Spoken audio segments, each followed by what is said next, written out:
ভারতীয়রা নাকি কথা দিয়ে কথা রাখে না। ভারতীয়রা শুধু নিজেদের স্বার্থ বোঝে। মিটিংয়ের সময় এরা বারবার নিজেদের কথা বদলায়।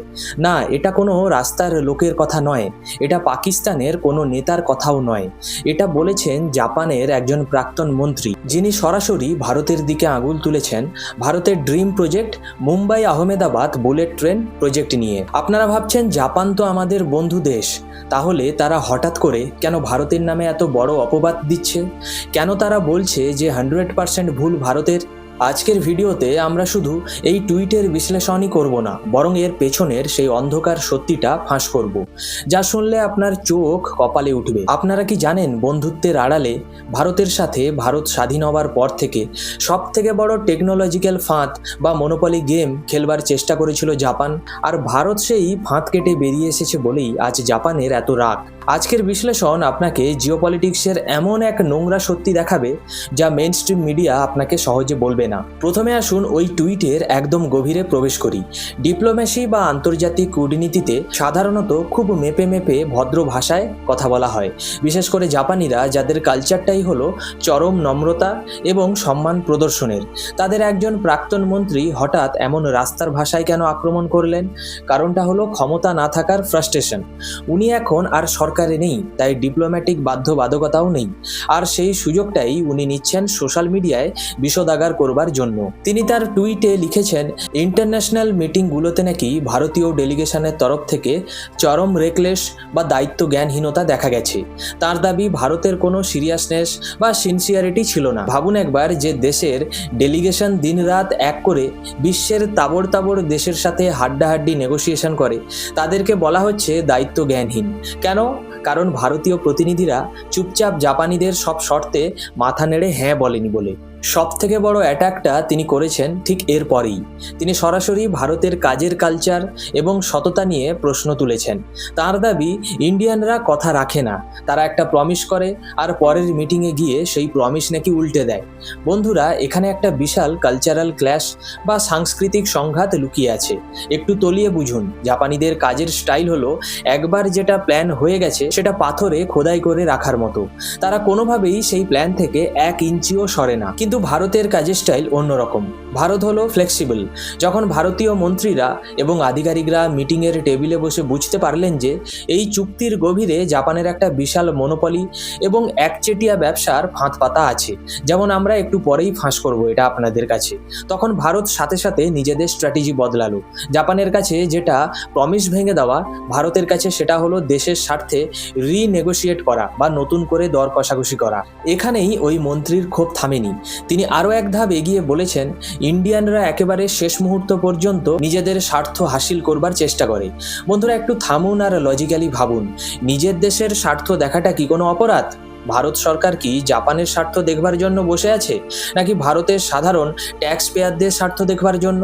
একটা ডিল ফাইনাল হওয়ার আগে ভারত যদি নিজেদের দেশের জন্য বেস্ট অপশানটা বের করে আনতে চায়, তাতে জাপানের এত জ্বলুনি কিসের? তিনি সোজা কথায় পুরো প্রজেক্ট ডিলের জন্য ভারতের তৎকালীন মন্ত্রীদের দায়ী করেছেন।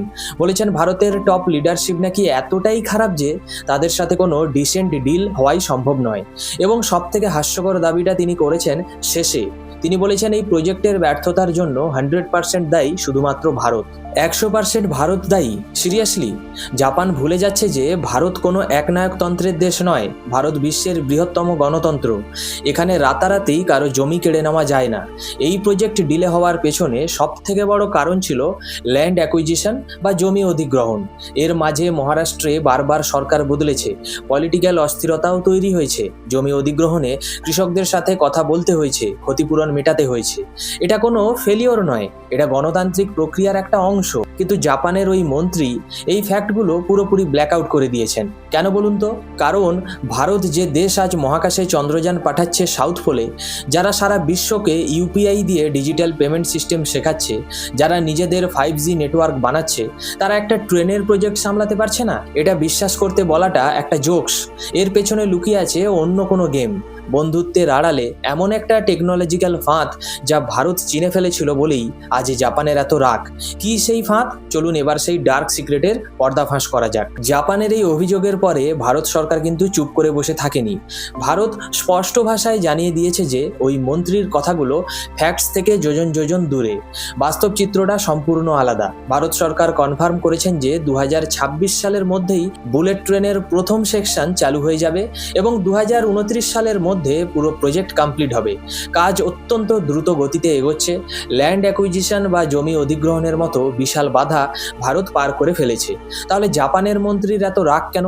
কেন তিনি সোশ্যাল মিডিয়ায় এসে ভারতের নামে কাঁদছেন? উত্তরটা লুকিয়ে আছে একটা ছোট্ট টেকনিক্যাল শব্দের মধ্যে, ওটা হলো সিগন্যালিং সিস্টেম। এবার আসি আসল খেলায়, যেখানে জাপানের আসল মুখোশটা খুলে যায়। জাপান ভারতকে বুলেট ট্রেন দিচ্ছে ঠিকই, কিন্তু জাপান চেয়েছিল ভারত যেন শুধু ট্রেন নয় বরং ট্রেনের সিগন্যালিং সিস্টেমও জাপানের থেকেই কেনে। কেন বলুন তো? কারণ সিগন্যালিং সিস্টেম হলো ট্রেনের মস্তিষ্ক। জাপান চেয়েছিল ভারতকে পুরোপুরি নিজেদের প্রযুক্তির উপর নির্ভরশীল করে তুলতে, যাতে ভবিষ্যতে ভারত যদি অন্য কোনো রুটে যেমন দিল্লি, ইউপি বা সাউথ ইন্ডিয়া এই সমস্ত রুটে বুলেট ট্রেন বানাতে যায়, তবে ভারতকে বাধ্য হয়ে জাপানের কাছেই হাত পাততে হয়। এটাকে অর্থনীতিতে বলে মনোপলি বা একচেটিয়া রাজত্ব তৈরি করা। কিন্তু ভারত কি এত বোকা? একদমই নয়। ভারত সরকার সিদ্ধান্ত নেয় যে তারা জাপানি সিগন্যালিং সিস্টেমের বদলে ব্যবহার করবে ইটিসিএস, অর্থাৎ ইউরোপিয়ান ট্রেন কন্ট্রোল সিস্টেম। এই ইটিসিএস কি না, এটি হলো সারা বিশ্বে ব্যবহৃত একটি ওপেন স্ট্যান্ডার্ড এবং সবথেকে আধুনিক সিগন্যালিং সিস্টেম। এটি হাই স্পিড ট্রেনের সুরক্ষার জন্য আন্তর্জাতিকভাবে স্বীকৃত। আপনারাই বলুন, আপনি যদি একটা স্মার্টফোন কেনেন, আপনি কি চাইবেন? এমন ফোন নিতে যার চার্জার, হেডফোন বা অ্যাপস শুধু একটি কোম্পানিরই হয়, নাকি আপনি এমন একটি ফোন চাইবেন যেটা গ্লোবাল স্ট্যান্ডার্ড মেনে চলে? ভারত ঠিক এটাই করেছে। ভারত জাপানের মনোপলি গেমটা ধরে ফেলেছে। ভারত ইটিসিএস অর্ডার করেছে যাতে ভবিষ্যতে আমরা যে কোনো দেশের ট্রেনের সাথে আমাদের সিস্টেম সিল্ক করতে পারি, এমনকি আমাদের নিজেদের ট্রেনও বানাতে পারি।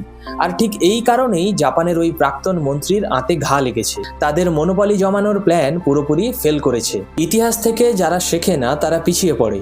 ভারত ইতিহাস থেকে খুব ভালোভাবেই শিখেছে, আর সেটা শিখেছে চীনের কাছ থেকে। আপনারা শুনলে অবাক হবেন, চীনও একসময় জাপানের শিনকানসেন ট্রেন ব্যবহার করত, কিন্তু চীন জাপানের সিগন্যালিং সিস্টেম নেয়নি। তারা ব্যবহার করেছিল এই ইটিসিএস। রেজাল্ট কি হলো? আজ চীন শুধু নিজেদের দেশে বুলেট ট্রেন বানাচ্ছে না, তারা সারা বিশ্বে বুলেট ট্রেন এক্সপোর্টও করছে। ভারতের ভিশনও ঠিক এটাই। আগামী 10 বছর পর ভারত শুধু জাপানের উপর নির্ভরশীল হয়ে থাকতে চায় না। ভারত চায় মেক ইন ইন্ডিয়ার মাধ্যমে নিজেদের high speed train manufacturing hub তৈরি করতে এবং অন্যান্য দেশকে সেটা এক্সপোর্টও করতে। ভারত চাইছে না জাপানি বুলেট ট্রেন প্রডিউসারদের ওপর চিরস্থায়ী নির্ভরশীল হতে। আর এখানেই লুকিয়ে আছে জাপানের আসল ভয়। তারা ভেবেছিল ভারতকে তারা একটা ইকোনমিক কলোনি বা অর্থনৈতিক উপনিবেশ বানাবে। 0% ইন্টারেস্টে লোন দেওয়া এই টোপটা আসলে কোনো দয়া ছিল না, এটা ছিল ভারতকে সারা জীবনের জন্য জাপানি ইকোসিস্টেমে আটকে ফেলবার একটা মাস্টার প্ল্যান। জিওপলিটিক্স বা আন্তর্জাতিক রাজনীতিতে একটা কথা খুবই প্রচলিত আছে, there are no permanent friends, no permanent enemies, only permanent interests. এখানে কোনো স্থায়ী বন্ধু বা স্থায়ী শত্রু নেই, আছে শুধু নিজস্ব স্বার্থ। জাপানিদের ভারতের প্রতি কোনো বিশেষ প্রেম নেই। ভারত তাদের কাছে শুধুই একটা বিশাল বড় মার্কেট। ভারত আজকে যেভাবে ডিফেন্স, স্পেস এবং প্রযুক্তিতে বিদেশের ওপর নির্ভরতা কমিয়ে আত্মনির্ভর হচ্ছে, সেটা দেখে অনেকের তথাকথিত বন্ধু দেশেরই রাতের ঘুম উড়ে গেছে। জাপানের মন্ত্রীর এই টুইট আসলে তাদের সেই ফ্রাস্ট্রেশনের বহিঃপ্রকাশ। তারা বুঝতে পারছে যে ইন্ডিয়া এখন আর সেই পুরনো ইন্ডিয়া নেই, যাকে ললিপপ দেখিয়ে যা খুশি তাই গিলিয়ে দেওয়া যাবে। ইন্ডিয়া এখন নিজেদের শর্তে ব্যবসা করে। আজকের দিনের শেষে এটাই সত্যি যে প্রজেক্ট হয়তো একটু ডিলে হয়েছে, আমাদের ল্যান্ড অ্যাকুইজিশন বা অভ্যন্তরীণ রাজনীতির কারণে হয়তো কিছু সময় বেশি লাগছে, কিন্তু তাই বলে এই প্রজেক্ট কোনোভাবেই ফেলিওর নয়। জাপান যদি মনে করে থাকে যে তারা আমাদের প্রযুক্তি দিয়ে আমাদেরকে তাদের দাস বানিয়ে রাখবে, তাহলে তারা ভুল দেশের সাথে ডিল করছে। ভারত আজ শুধু কিনছে না, ভারত আজ শিখছে, বানাচ্ছে এবং আগামী দিনে রাজত্বও করবে। করবে। আপনাদের কি মনে হয়, ভারত কি জাপানের সব শর্ত মেনে নেওয়া উচিত ছিল শুধুমাত্র প্রজেক্টটা তাড়াতাড়ি শেষ করবার জন্য, নাকি ভারতের এই ইটিসিএস সিস্টেম বেছে নিয়ে আত্মনির্ভরতার পথের হাঁটা এই সিদ্ধান্তটাই মাস্টার স্ট্রোক? নিচে কমেন্ট করে আপনার মতামত অবশ্যই জানাবেন। আপনাদের এক একটা কমেন্ট আমার এই ধরনের ডিপ অ্যানালাইসিস করতে আরও মোটিভেট করে। যদি এই এক্সক্লুসিভ বিশ্লেষণটি আপনার চোখ খুলে দিয়ে থাকে তবে ভিডিওটি এখনই একটি লাইক করুন, আর যারা ভারতকে ছোট করে দেখে তাদের কাছে এই ভিডিওটা শেয়ার করে আসল সত্যিটা জানিয়ে দিন। সাবস্ক্রাইব করে বেল আইকনটি দাবিয়ে দিন, কারণ জিওপলিটিক্সের এমন ডার্ক সিক্রেট আমরা আনতেই থাকবো। দেখা হচ্ছে পরের ভিডিওতে। জয় হিন্দ, বন্দে মাতরম, ভালো থাকবেন।